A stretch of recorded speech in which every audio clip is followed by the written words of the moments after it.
generations preceded, the crack cocaine hit the streets, and the music reflected that. Okay, the record executives made sure that they controlled that. Okay, they made sure, okay, we're gonna keep it more so less conscious and more so negative. Okay, because the negative music, because these people are inspired by music. Okay, the masses of the youth who are impressionable follow hip-hop culture, and these are the real leaders in the community. Okay, not necessarily their parents, but rappers and hip-hop. Everybody wanted to aspire to be to follow what was in. If the rapper made a slang, people followed it. The rapper wear a certain kind of a jacket, Louis Vuitton, or some Gazelles, or a Kango Fisher, people wanted to emulate that. So if the rapper's talking about killing and gang banging and broad daylight shootouts and splitting wigs and peeling caps, guess what? The impressionable youth are gonna follow that. So they wanted to make that genre of music more so appealing and okay, to the youth, because what they would benefit for that in society that already had written us off a long time ago is that we'll be killing each other off. So either we'll be dead, which benefits them, or we're in jail, which financially benefits them. Okay, so you got to check out that important meeting between the record label execs, and you got to look at what's going on, and you got to connect the dots on your own. But see, NWA, the Ghetto Boys, and the gangster rap era, NWA was just a catalyst to start that wheel into motion. So once that conveyor belt started, okay, it never stops. It's gonna just produce on its own. More people trying to emulate, trying to out gangster, trying to out lyric, and trying to be out material and trying to out materialistic eyes. That's not a word, I just created it. Okay? Other rappers or their predecessors. Okay? So now here it is, what we see as a reality in our music. Okay? As far as most people are talking about, music is dumbed down now. It's not even the same kind of like gangster rap. At least have more content, more lyrical content than it does now. A lot of the shit's just dumbed down, in my opinion. I mean, but you do have your hot rappers out there. I'm not gonna shit on hip hop. That's our creative art form. It's just we have to understand how our art form and our music and what we created was turned against us to make us more decadent, more self-destructive. Okay? And we got to get more conscious and bring it back to what it was intended to be. It was to educate. It was to party to have fun to, okay? And it was our way of showing the world or giving a message to the world, the people who had no voice, who had no real political representation, who had no leadership because the leadership was incarcerated or killed off. Hip-hop was our platform and our medium to express ourselves, okay? Without somebody else representing for us, that's how we falsely, okay? Or inaccurately, we represent it with ourselves. But now, since we have been sociologically engineered and duped into being gangsters or relishing that lifestyle, which is only destructive to us and our future, it's only counter self-preservation is to our future. A good book that goes into that, right, is a book by a brother from the nation of gods and earth by the name of Akil. Okay? And his book is called From Niggas to Gods. Very good book. There's part 1 and 2. Okay, one has a brown or grayish cover, brown cover, yeah. The other one has an all red cover. And it has the emblem of the Ku Klux Klan on the cover with two brothers with blindfolds on. One brother's dressed in red, one brother's dressed in blue, and they have AKs and they're killing each other. He goes into a lot of what I'm saying in detail. Hold up, pass me that book. Hey, yo, brother, pass me that book right there in the car. Okay? Okay, he goes into that a lot in detail, and it is a chapter in the book that if you haven't read it, you should check it out. Okay, it's called The Manufacturing of the Nigga Mentality. So he goes into how the nigga mentality, how it is a mentality, how it's not an organic or natural attitude or way of thinking, but how it's socially engineered and how it's also marketed. What it's marketed for and what the end objective is geared towards being. And he goes very in depth in that. The chapter's not even that long, but it's definitely strong as far as the information that's presented. Okay? Another good book from a brother from the nation of gods and earth that he wrote, because we always don't want to just talk about problems. What we have to do is, and the reason why we talk about problems is the same reason when you go to a doctor, to the hospital, he examines you to find out what's causing your sickness. Okay, and then as a result of determining what caused your sickness, he comes up with a proper antidote to heal or cure you or treat you of that sickness or disease. However, in our psycho-spiritual, mental sickness that we are in, we don't always want to just talk about the problem. Yes, we have to emphasize the problem because many are blind to what the problem is still to this day, because that's part of what the brainwashing mechanism was geared towards doing. So we don't always want to just talk about problems. We also want to ponder and start and develop stratagems to undermine that which is geared towards us being self-destructive, undermine that, transcend and overcome that with sound solutions. But first we have to know, understand what the problem is, and our premise has to be rooted in reality and rooted in truth, okay? This is a good book right here. It's a book by a brother by the name of Supreme Understanding. Very good author, man. This young brother, originally from Jersey City, I think he resides down in Atlanta now. This book is called The Hustle and Win, a survival guide for the ghetto, and it's forward by the real Rick Ross. Remember I told you about the person who was given the first kilo of crack cocaine down in California by the CIA through the connections of the Sandinistas of Nicaragua, okay? The real Rick Ross. So he has a lot of the force. So it's a very interesting book. If you read about it, if you read it, read it again, okay? If you didn't read it and never heard about it, definitely go check this out. This is a must read because he examines the anatomy of the sickness, their problems, but he also has a lot of, half the book is rooted in resolutions. Things that you can do so you can hustle and win, because we like to hustle. The term hustle didn't start with hip-hop, but it has a whole kind of hip-hop connotation to it for the way that we use it and how we contextualize it. So if you're going to be a hustler, there's a positive dynamic to being a hustler and a successful dynamic of being a hustler without the taking less of a chance and risk of losing your life or your freedom when you're hustling in a not constructive, not positive or harmonious way, okay? But it's destructive and it's gearing towards the cycle of decadence, death, and destruction in your community, then the results in that is imprisonment or death, okay? And you kill others when you're selling that, okay? So check it out. How to Hustle and Win, a survival guide for the ghetto, is a book that he goes heavily in detail with solution-oriented types of knowledge that you can apply here in real time and see results right here in this life. So this is a must check out, okay? So when we check out the movies like NWA, which I'm gonna go check out because I seen that, and as a youth that was part of me growing, because in Boston we was influenced by not only NWA but LA. New York was too. You know, they got the gangs out here, the Bloods and the Crips and stuff like that. We know they originally started in the West Coast, and the gangs that originally started there branched off, okay, and started as positive organizations, but then after you know, the interference with certain government intelligent apparatuses, it became decadent into what it is, and it became the Bloods and the Crips, a destructive gang opposed to being a community activist or protective type of organization, which it was geared to be in the beginning, okay? And when the movie Colors came out, that was another movie that was put out to get the attention of the youth, okay, to try to glorify the negative realities, okay, of our harsh realities in the environment that was controlled for us to live in, that we were existing in, okay? Boston, like, you know, Bloods and Crips, everybody didn't just know about Bloods and Crips like that outside of LA, and to the movies and to the music. NWA and movies like Colors started to really bring that, okay, to the forefront, to our understanding.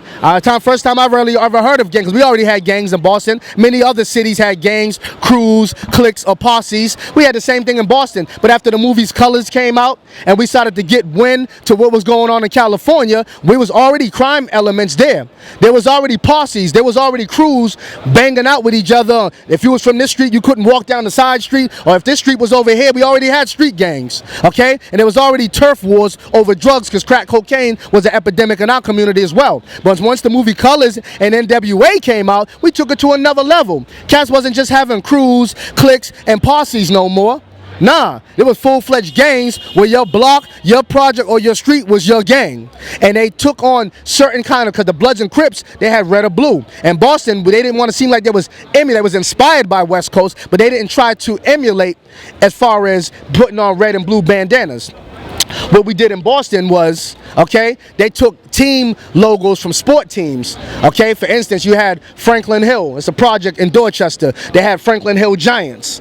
Magnolia Street. They had Magnolia Street Steelers. Okay, Humboldt Ave Raiders. You had Academy Home Project where they wore the A hats because Academy starts with an A. So if you're in the wrong part of town and you know what I'm saying, you got an A hat on and you're around a block where they're wearing Giants, man, you get your life lost. Easy, no questions asked. A lot of people lost their lives, and even people visiting Boston not even knowing that that reality existed in my city, and it was influenced by the genre of gangster rap and what was promoted in movies like Colors, okay? And I know my city is just one of many examples of many other cities who were influenced by the powerful ability, psychological capability to attract people to certain lifestyles, okay? Especially if there's no father role in the house, there's no real leadership, there's no real political representation of these people as an investment and an advancement of the people, the youth's future and advancement. The negativity would attract them because that is reflective of the reality and the environment that they're in, that they're forced to have to toughen up and deal with. That becomes a soundtrack to their reality, okay? And since we are always a people of art form and of rhythm, okay, and inspiration, we always articulated ourselves and reflect the time that we were living in through our music. Okay, so now that gangster rap has been ushered in and conscious rap has been ushered out, okay, you see that people in communities is not as less consciousness all around. When you have people like Queen Latifah, Lakim Shabazz, Tribe Called Quest, Brand Nubian that was kicking knowledge, even though simultaneously you had the b-boy rappers, okay, but there was more of a variety, and you had people that had more content and were more lyrical than they are, not in every aspect, but for the most part compared to nowadays, okay? But that was ushered out, and along with that era, you seen more groups. You had 5%ers. That was like their heyday. Most of the rappers were 5%er inspired or 5%er oriented in some way. You had a lot of the rappers, okay, because it was reflective of what was in the music, what the children were inspired by or what they were seeking. People, you must learn. KRS-One is a rapper that inspired me. Now, I already told and did videos about my journey and how I got into consciousness, but I probably never talked about or factored into hip-hop and the influence that hip-hop had via KRS-One along the times when I was reading the first book that I've ever read cover to cover. When I was on punishment, Mom put me on punishment, I couldn't watch TV, so I could only read, okay? And watch documentaries and things that are educational in genre, okay? KRS-One, I was sneaking listening to a little music, but I had my BDP, you know what I'm saying, by all means necessary, you know what I'm saying, tape cassette, because there wasn't no CDs back then, tape cassette, all right, and I was listening to it, and the song You Must Learn, I was like, wow, I never knew that Akibo line is the original name of Africa, now stripped of its fame. When he's going into songs like that, why is that? Abraham was the father of Isaac. Isaac was the father of Jacob. Jacob had to be black because he spent 40 years in Pharaoh's place. He passed as the Pharaoh's grandson, so he had to look just like him. So stuff that he was saying that I was like, wow, that's deep. I never knew that. You mean to tell me he's doing it in an art form that attracted me because I was into hip-hop. I'm part of the hip-hop generation. I was attracted to that. Imagine how many more young people were inspired that are not in front of a camera telling their story, but that are my age or age group that are like, damn, that inspired me too to want to start getting this knowledge. And that was one of my first introductions to knowledge of higher consciousness. You know what I mean? Unconventional knowledge of higher consciousness that was geared towards uplifting the minds of us, a race of people who were rocked to sleep, so to speak. Okay, a fallen part of humanity who needed inspiration and upliftment. We use music as an art form to do that. Okay, and KRS-One is a prime example of how I was inspired to start reading more books. Akibulan, and I heard about Akibulan even though Dr. Ben was talking about it. I didn't realize Dr. Ben was talking about it until I heard KRS-One say it, because after I heard him say it, I had to find out where I can learn more about Akibulan, and then it led me to Dr. Ben. You see the power of hip-hop. I'm just telling you my story. So when they seen that, and there's millions of them other ones out there, okay, they seen what the positive impact and capability of what hip-hop could do, and it had to offset it and undermine it by ushering in gangsterism type of rap. So that way, instead of being in tune with wanting to know what a Keeper line was, people want to know how do I whip up a couple of O's and turn it to some hard and go on the block and flip that? You know what I'm saying? How I get these hoes on the track, you know what I'm saying? Selling that box, getting this money for me. You know what I mean? How can I get my rank up in this gang or network that I'm in so I got that respect and that fear in the streets? Because that's what we were attracted to, because that was being promoted. And music, television, advertisement, whether you agree or disagree, nobody can make you do that. Once you see things perpetuated constantly, it has a corresponding psychological effect, and it has attraction power capability in it. That is the power of how the mind works, and social scientists, psychologists, engineers, investors, okay?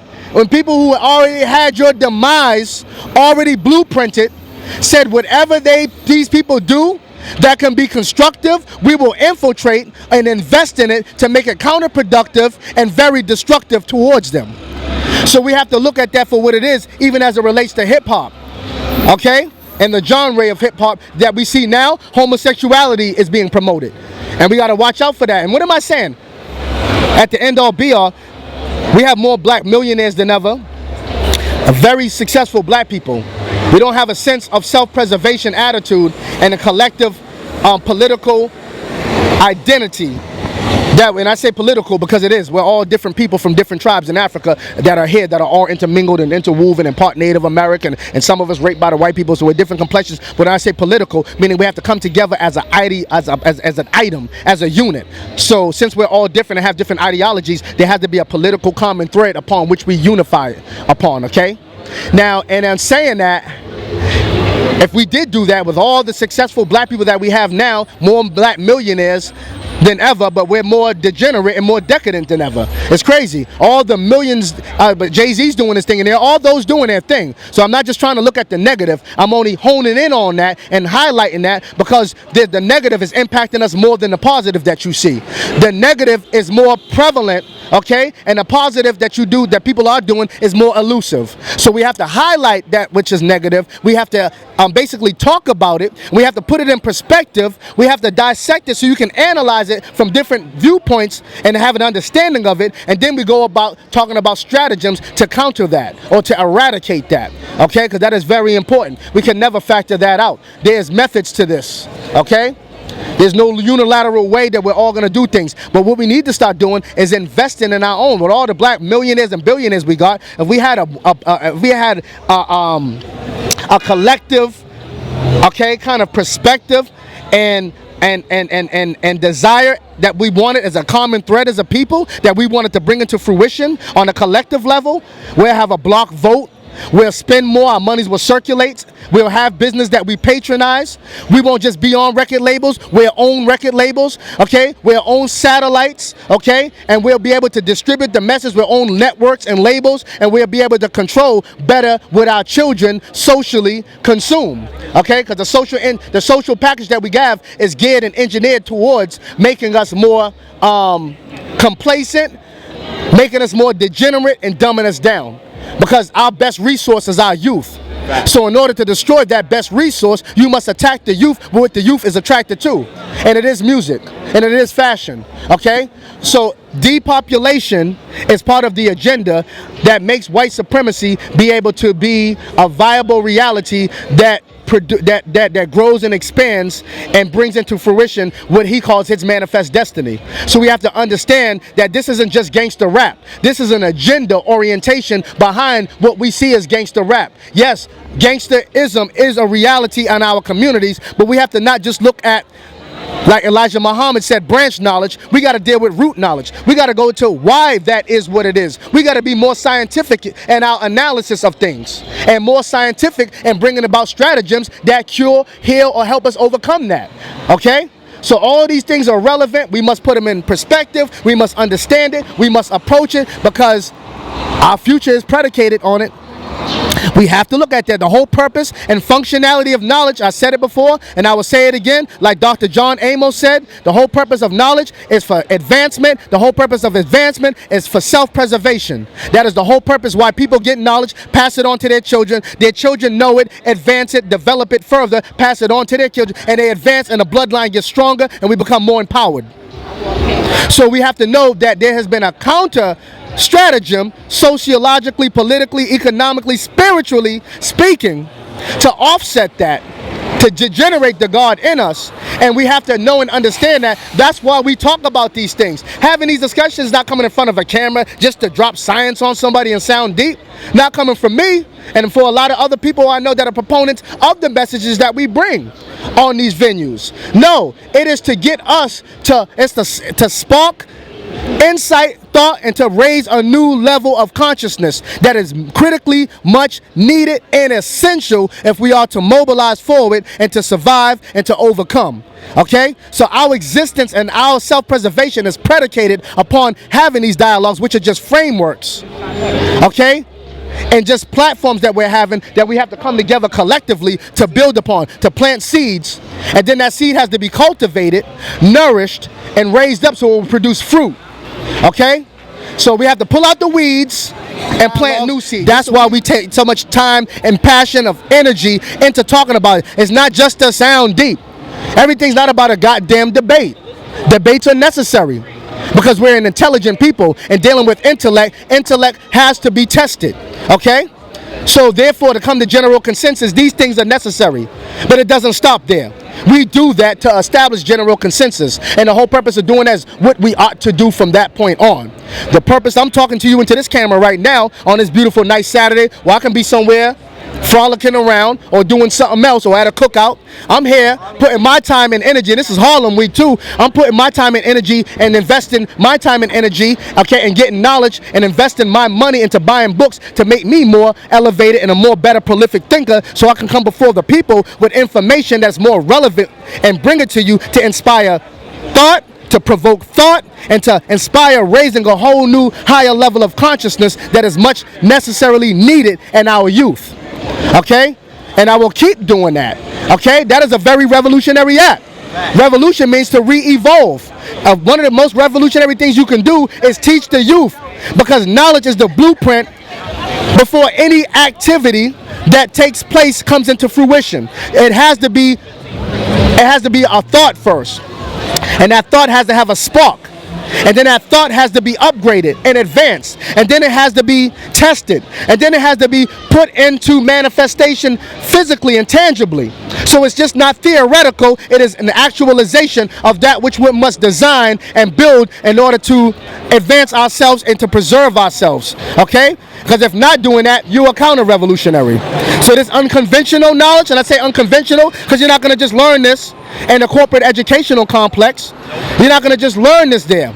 Okay? This knowledge is geared towards being unconventional and revolution and orientation and genre to wake you up. Sometimes we got to shake you up to wake you up. Okay? But it is relevant and it is necessary, and I will die for this cause, and will keep doing this until the wheels fall off. And in doing this, I will get better and improve, so you can get better and you can improve. Black Power, thank you Baba TV for this another opportunity to bring this